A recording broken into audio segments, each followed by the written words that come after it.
Hey guys, Drifter here. Today I'm playing a little bit of 10v10 Mosh Pit in Modern Warfare 3, just running around like a moron, just genuinely having fun, kind of like I used to do in old Ground War in Modern Warfare 3 in 2011. You may have already noticed that I sound a little different because I have a new mic and a new camera and a new setup, and we'll discuss that later, but I wanted to talk about the topic of today's video first, which is, what if Modern Warfare 3 2023 had come out in 2011 instead of the original Modern Warfare 3? How would gamers of the time have reacted? And this, I do want to clarify to all of you, is a very long time ago. This is over a decade ago. This is over 2 presidents ago. This is when most gamers would boot up their consoles. They would be greeted to this. And if you watched a gaming video anywhere on YouTube, it probably started with this intro. This is a time just before smartphones were truly ubiquitous. You still had a lot of people on old phones. Twitter was a text message service that you could send in instead of an app. Broadband was a quarter the speed it is now. We didn't even have HD TVs, and that's an interesting topic to talk about, which is a great transition because graphics at the time, as you've already seen from some of the older clips, were not fantastic and don't necessarily hold up to modern standards. But you have to also keep in mind that people were playing mostly on standard definition TVs. Even people that had HD TVs were probably just using the 3 little RF cables, so putting an SD signal into it that was all stretchy. And high definition at the time, common standards were 720p and 1080i. You were playing on Xbox 360, so the game only rendered in 500p and then would upscale to whatever. Now, compared to modern games, yes, obviously our graphics are better. So for the rest of this fantasy scenario, let's just assume kind of a halfway point in graphics. Let's say that gamers got a little bit better than what they had in 2011, definitely better color like the new Modern Warfare 3 maps. I think gamers would have greatly appreciated that, but nothing too crazy, something sane and in line with the technology of the time.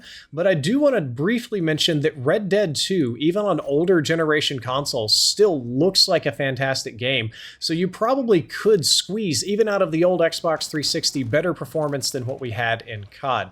But let's talk about gameplay. I think people would have really appreciated the faster gameplay from Modern Warfare 2023.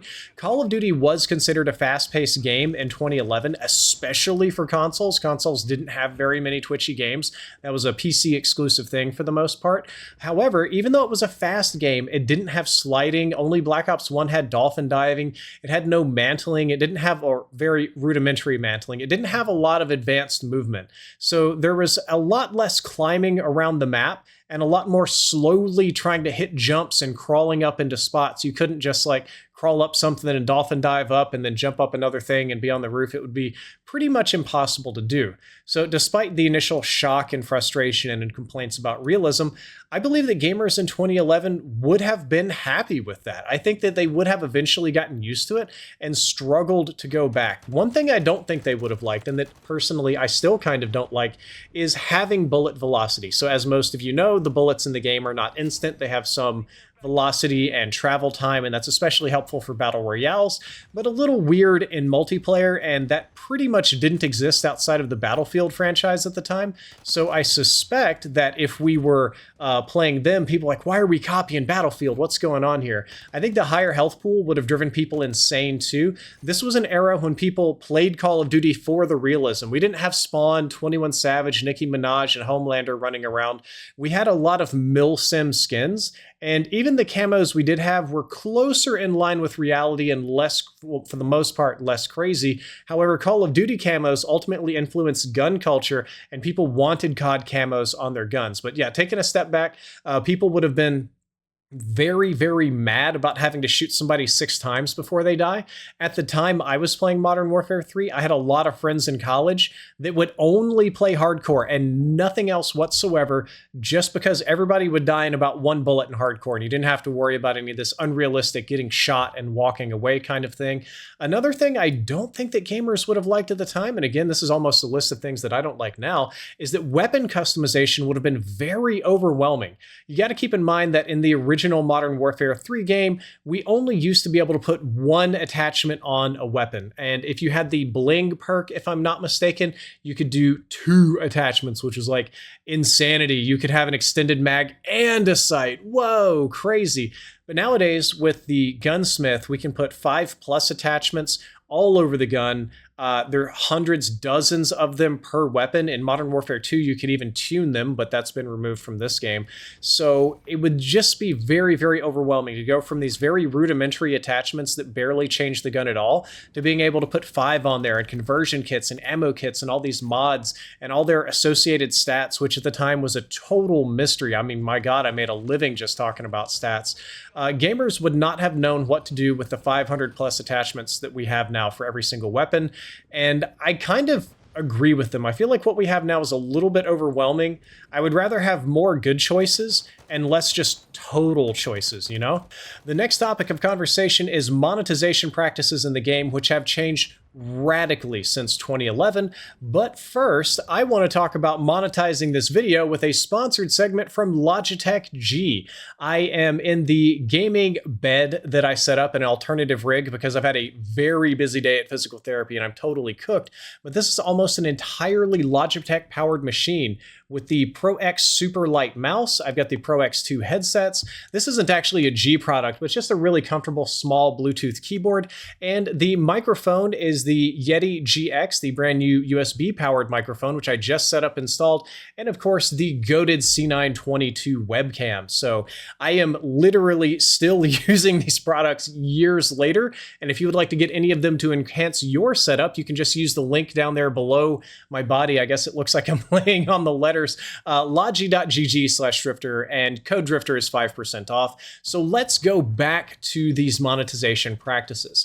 I think that camos would have been very popular, how many we have now and the variety of them, but I think the microtransactions and the monetization system would have been a wildly mixed reception, with people loving certain things like the season pass and hating certain things like buying skins and buying camos. So again, the base camo unlocks would have been super popular because we have way more camos now. At the time, people would only grind for gold or either gold or diamond, depending on the game, and that was just kind of it. We didn't have animated camos. We didn't have any weapon blueprints. We didn't have tracer rounds. We didn't have gun bling. We didn't have any of this kind of cool stuff. So having that in 2011 would be considered radical and game-changing. Same with operator skins, which we didn't have. Now, that definitely would have upset the milsim guys as Call of Duty moves further away from its roots and you put Nicki Minaj in the game.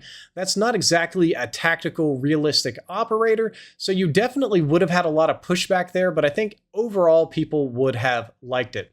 And keep in mind, gamers at this time hated DLC and season passes because you had to pay for it. The number one complaint at the time is, why buy the 4th DLC when everybody's already about to move on to the next game? And this was just a little bit before supply drop openings, the loot boxes, and all these RNG mechanics that you saw in Advanced Warfare and Black Ops 3 that had Activision chasing these microtransaction whales that hadn't really existed previously. So thankfully, we don't have that in the modern game.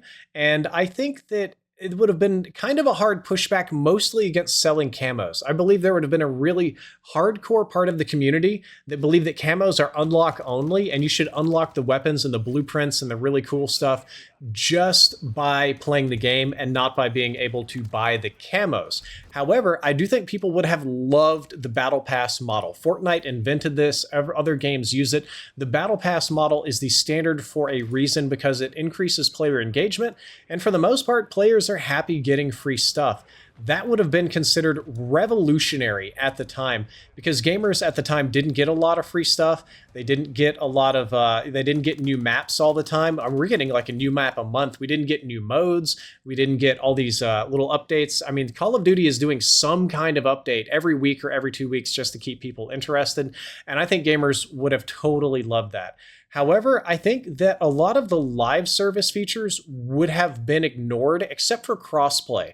Crossplay, again, would have been revolutionary. That didn't exist before Fortnite. So being able to play with your PlayStation friends and your PC friends would have been super duper fun. PC would have had a massive advantage at the time because you could change your frame rate to make your character run faster and jump higher. And the aim assist on consoles wasn't as strong, so it was definitely PC favored, unlike now. However, I do have to admit, in many ways, a lot of the social features in Modern Warfare 3 are worse than its predecessor. And even what we have now through your CoD and Activision account isn't very different from Halo 2 or 3 Bungie.net at the time. If you remember Halo 2, you could log in, create your classes, save your soldier, customize your guy, view your match history and battles and that kind of stuff, and have a persistent profile. And the same is kind of true of your Call of Duty account now. That's actually not that different than going back and playing Halo 2. The friends list, and part of this is crossplay, was a lot simpler back in the day. When you only had Xbox friends or only PlayStation friends, the friends list worked a lot better. Lobbies crashed a lot less. There were a lot less problems. So we probably still would have had those problems going to crossplay, but I do miss the old Xbox friends list. It just worked better, and everybody had their headsets on. There's a lot more people using headsets in this game than there has been in the recent past, but everybody had that cheap little default Xbox mic. They were all just playing games and having fun. The chat was insanely toxic, but also very active, and I think Xbox had better audio features then than it does now. Xbox, then you used to be able to output audio to headsets and to TV, or to HDMI and to, I think it was optical. You could choose which channel your chat went to. You could choose where the mic went. You could do a ton of really nice stuff with the old Xbox 360 in terms of audio channels that just doesn't really exist anymore. Moving into the last couple of topics of the video, I believe that gamers would have been completely blown away by Battle Royale and DMZ and features like that. That was the kind of thing that was considered literally impossible at the time. It's what, like when I was in middle school and I would sit around and you'd always have that one guy whose dad totally works at Microsoft or Nintendo or something, and they would lie about Call of Duty 4, Modern Warfare 4, some game like that. And yeah, Modern Warfare 4, it's going to be like this real city with like real people, and you can go into all the buildings and do all the stuff and like take down the tower, and total nonsense. But that fantasy, that thing that people used to sit around and lie about in middle school, is now technically possible, and the scale of the game is way bigger with Battle Royale. It's like not even comparable, but it would have been completely impossible in the time. Aside from Battlefield, Battlefield was doing some very impressive things at the time, but that was sort of considered a unique and niche game and wasn't quite as broad as Call of Duty. So I think Call of Duty players getting their hands on Battle Royale and DMZ would have been just massive hits. I think that would have been super duper popular. And then finally, I believe gamers in 2011 would be shocked. They would have given an audible guffaw at how competitive the lobbies are now. The lobbies now do not compare to what I was dealing with in 2011. And to be clear to everybody, skill-based matchmaking is not a new thing. They still had skill matching and engagement matching and all that stuff active and going in 2011. But my subjective opinion is that it was not nearly as strict as it is now. There were way more noobs online, way more average players, probably just way more players in general. So you had a ton of people in the middle and way less people on the edges. And even the people on the edges, especially on the good edge, which I guess mathematically would be over here, were probably not anywhere close to being as good as they were now. I mean, that's what a decade of playing CoD and experience will get you. The average skill of a player now is much higher than the average skill of a player in 2011. So I think a 2011 player that got teleported into the future and logged into Modern Warfare 3 to play would be blown away at how difficult the lobbies are. Again, part of that skill matching ramped up. Part of that's a smaller player pool, and part of that is most of the gamers now have over a decade more experience than they used to. So they probably would have been mad about that, but there's not much that can be done about it. And I do feel like gamers may have burned out on the game early because of this. They might have just really not quite been able to hack it because of all of that. Well, guys, that is all for this video. I just wanted to do a fun, speculative, little nostalgic kind of throwback video and kind of appreciate what we have now, but also criticize some of the things that may have changed for the worse. So there's definitely some good and some bad. And in case you're curious about this whole setup, this is what I stream from. This is what I do a lot of work from. Normally, when I'm recording, I go to the recording studio in the house, which looks way nicer. Well, the part the camera sees looks nice. The back end looks just like absolutely absolute nightmare of cables, you know. But today has been an especially hard day for me. I've been like super duper active. I still want to make this video, but I can't sit up. So I just decided to do the commentary from the bed. Hopefully if you like this, if the audio quality isn't bad, if the video is not too weird for you, I might do more of these in the future because it might help me increase volume of content on the channel. All right, guys, that's all for this video. I hope that you enjoyed it. I hope that you learned something useful. If you did, don't forget to like, favorite, and subscribe. Drifter out.